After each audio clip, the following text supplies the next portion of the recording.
In urbe, ça veut dire dans la ville.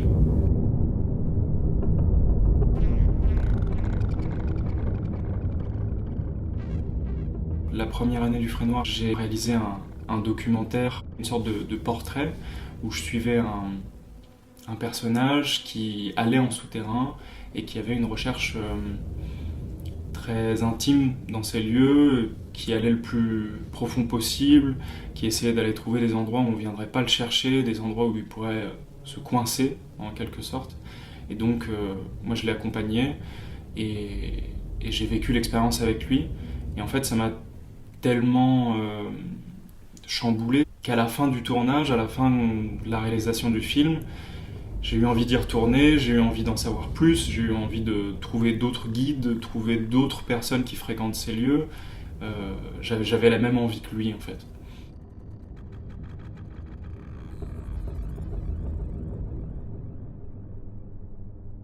J'aime bien penser que j'ai scanné des endroits et que je montre en exposition une sorte de patrimoine caché de la capitale. Ça me plaît de le penser comme ça en tout cas.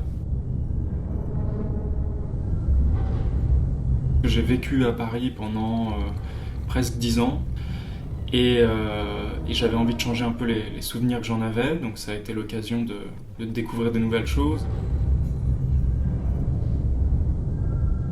J'aime bien penser que c'est comme un grand corps où les réseaux de transport, soit les flux sanguins, le système nerveux, soit l'électricité à haute tension, ou les égouts, un système digestif de boyaux, d'estomac.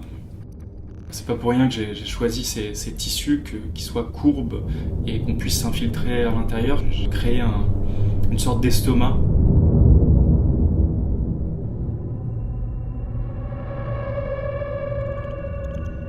Dans l'idée, j'aimerais qu'il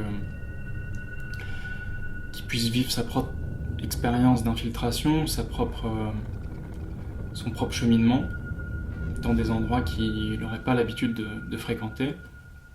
Après, si on pouvait s'écarter un peu de Paris, j'adorerais qu'il puisse avoir l'impression qu'il fait un cheminement dans lui-même, dans sa pensée, et que ça devient quelque chose de complètement hypnotisant. Dans la captation, j'ai utilisé des scans 3D. Ensuite, on les a traités sur des logiciels de 3 dimensions pour arriver à voir ce qu'on voulait. Et ensuite, on a réalisé l'interactivité sur Unity. Le nuage de points, c'était vraiment un plaisir graphique. Ça nous permettait d'avoir des transparences, de voir un mur, mais en même temps de voir celui qui arrivait derrière et d'avoir une sorte d'esthétique complètement cosmique, quelque chose d'absurde. J'avais dans l'idée que c'était le passage qui créait la réalité. Si l'être humain n'était pas au milieu, si on ne passait pas par ces endroits, en quelque sorte, personne ne sait qu'ils existent. Et donc j'avais envie qu'il y ait un rayon qui nous le dévoile. Et une fois qu'on est passé par là, le champ de vision s'efface. Et donc ces endroits, ils n'existent plus.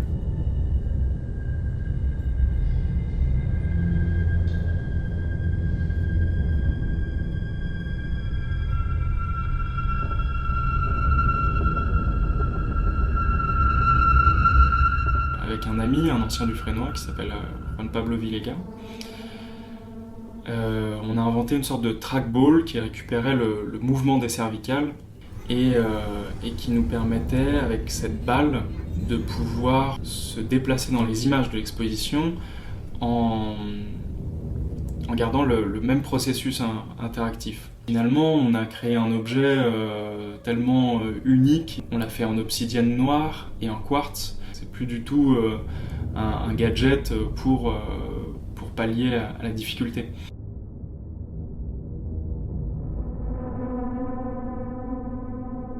Je faisais pas d'interactivité avant, je faisais pas de 3 dimensions, ni de scan, et j'ai découvert ça au Frénois, et le Frénois m'a donné beaucoup de conseils, beaucoup d'analyses sur le projet.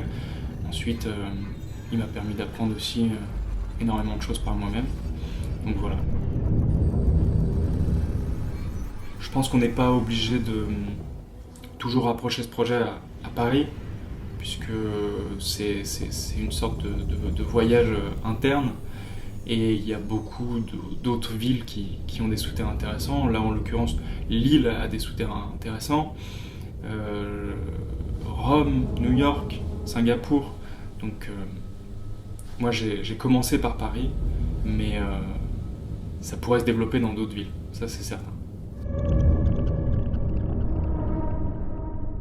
L'idée, c'est de faire bouger cette installation, de la faire vivre au plus de personnes possible. Donc j'attends la fin de Panorama pour pouvoir trouver d'autres endroits où la montrer.